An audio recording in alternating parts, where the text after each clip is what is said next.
salary. Not that that's a bad thing. There you go. All right. So I'm going to just jump over, and I'm not going to be sharing my screen today. I'm going to just be taking a look at some notes that I have. So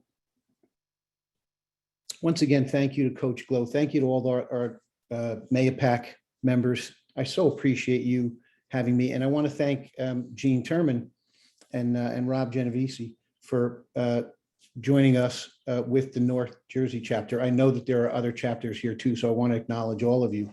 Thank you for giving up your meeting to come here and join this family. I love seeing when the groups get together and combine. It's just so much fun.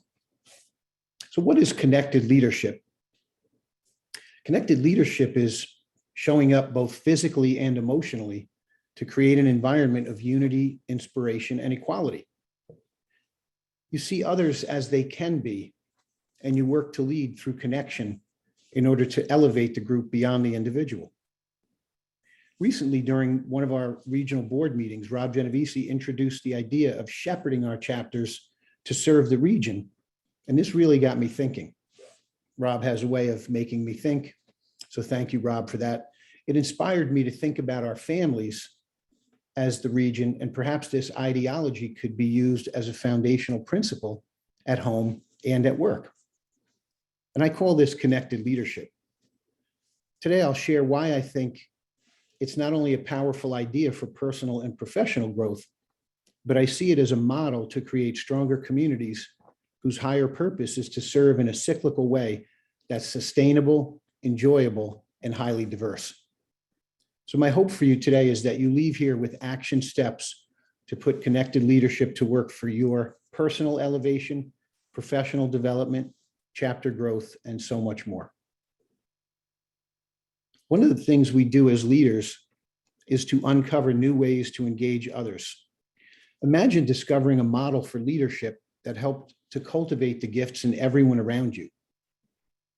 Think about leading in your home, your community, your work, and your chapter. What are the main challenges we have to overcome in these areas? As a leader, you probably wake up excited each day, but sometimes, and maybe more than you'd like, the people around you are not as excited as you. So you let them know that you are the leader here and you need, require, or even demand that they follow you. That's the way it works, right? No, not really. No, more and more we realize that the people don't always feel the way we do.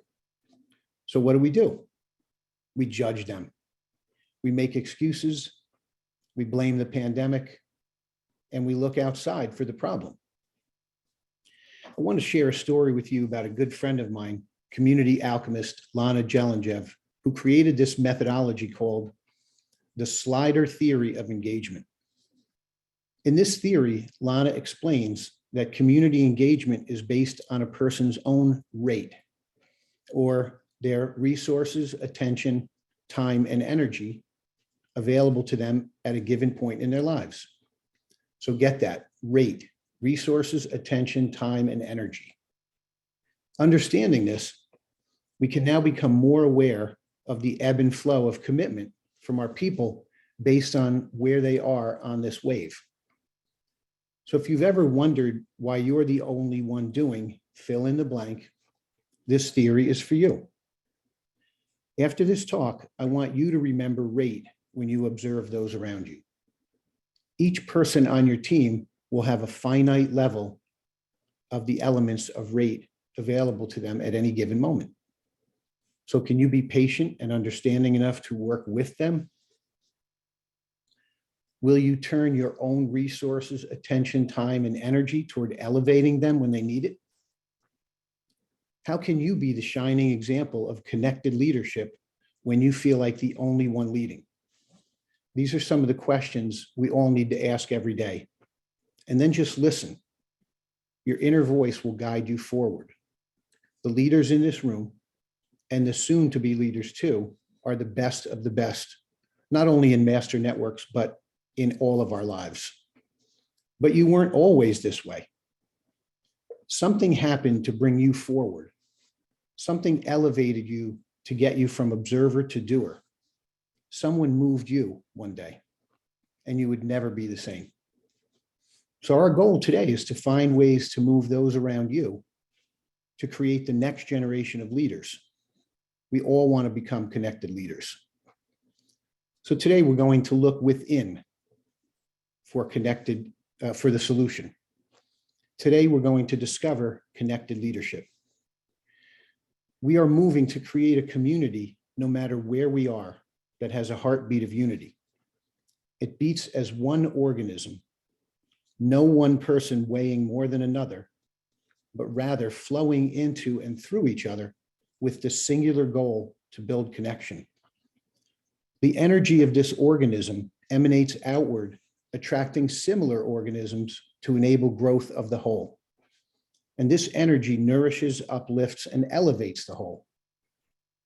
It is sustainable, effortless, and inspirational. And it's connected leadership.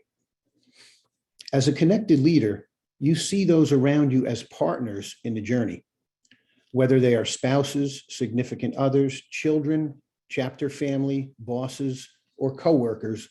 Everyone in your life is your replacement. You see others as they can be rather than as they are. You believe in those you attract. You trust the effort you put in each day, knowing that you've taken right actions to build this level. It's not accidental, it's planned, very carefully planned. Yet to those around you, it feels very natural and organic. One of my good friends and mentors, Tony Geary, defines leadership this way. A leader is one who sets a clear vision and shares that vision with others so they can willingly focus their efforts to ensure execution of that vision with the right information, resources, and methods. I want to share some of these steps with you to get you started on this journey to connected leadership. We need to have focus and clarity, and there are 5 things that you can use to get there. Number 1, strategic planning. Do you have a plan to execute your vision, and will you share it with those around you, namely your chapter mates? Vision, model, and tools. Will you use a visual representation to help your team understand where you're going? For those of you who have seen the new leadership roles sheet that Rob created, how about the difference between that and the old text-based leadership roles that we used to use? It's so much more connected, it's so much more vibrant, and it comes alive because it's a visual tool. Assessment. Do you look at your strengths and the strengths of your people, especially, again, around you in your chapter? Then effort toward accessing those gifts to elevate the whole. Benchmarking. Will you look at where you are today and chart your course for tomorrow, and then seek the best practices to raise your bar? Today's meeting is a beautiful example of best practices. Think about all the leaders who joined us today. Can you reach out to one of them and say, how do you do it at home and at work? Maybe they can tell you something to elevate you. And then 5 is measurement. Will you have the courage to see how you and your people are stacking up with the core values of your family, community, company, chapter, or region? And engaging in personal development will help you build strategy, energy, and thinking to get you and your people there. One of the greatest gifts here in Master Networks is our access to education, experts, and inspiration. Everywhere you turn, it's right there. Look around. Each meeting, each face-to-face, and each community activity brings another opportunity to learn, grow, and prosper. And it brings with it the seeds of leadership, connected leadership. One of my favorite people, Tricia Brooke, who helped me over the years to find my own influential voice, wrote about the manifesto of a high performer. And she shared a quote from Robin Sharma. If we practice being spectacular long enough, spectacular will become our way of being. I've spent thousands of hours with many of the people in this room today, and each one of you has given me gifts that are beyond measure. Special thanks goes out to Tina Campbell, who has been a shining example of this practice. You are all connected leaders. And our only responsibility is to uncover, cultivate, and then celebrate the next one just like you.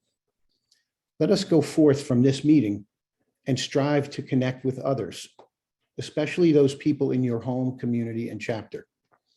Reach out to those you look up to and ask them to bring you into your own leadership. Everything in my life changed when I stepped up and decided to be a connected leader.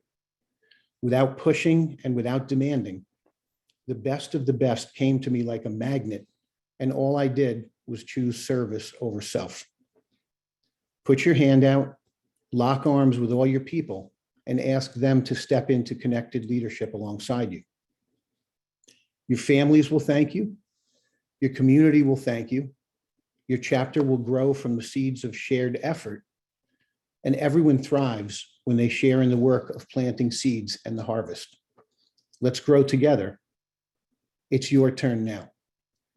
Thank you.